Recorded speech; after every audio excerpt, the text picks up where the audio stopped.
I did a prom. I did like not even a prom, a pre-prom where this guy called me and was like, "Do you want to do like a private event for me and my family and my daughter and her friends?" I was like, a year in. I was like, "Yeah, absolutely." He goes, "What's your rate?"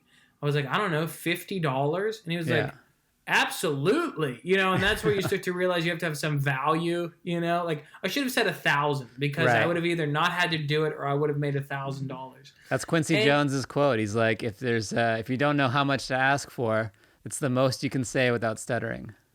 yeah, that's exactly right. Like Yeah. that is the best piece of advice for anybody in entertainment because I ended up with what the show quotation marks heavily used Yeah. was I met them at a like a botanical garden where they were taking pictures before their prom, and I followed them around and told jokes while they took pictures. That's what he hired me to do. You carrying your little PA and your mic, or? I no mic, off, acapella, acoustic, like and the guy wanted it to be a surprise for his daughter who's in high school. So they pull up in this big black Escalade and the girls get out and they're in their gowns. There's like 6 of them and this guy gets out in a tux and the dad's in a tux and he walks up and I'm sitting outside of this place and goes, "Colin, what are you doing here?"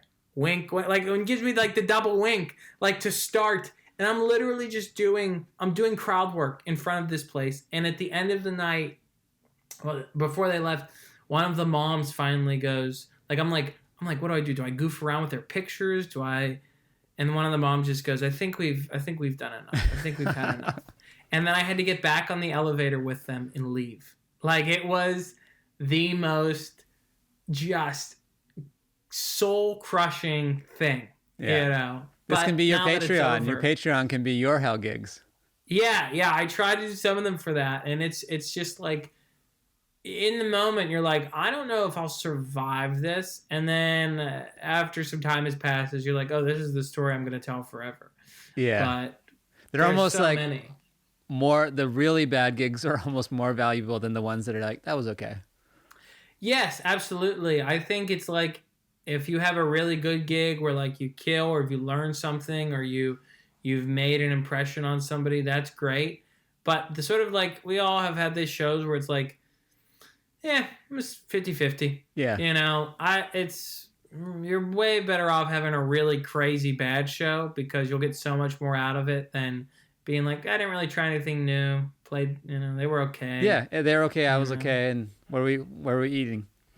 Yeah, exactly. Yeah. Right. You're way better, doing a show in a basement where no one's sitting. Totally.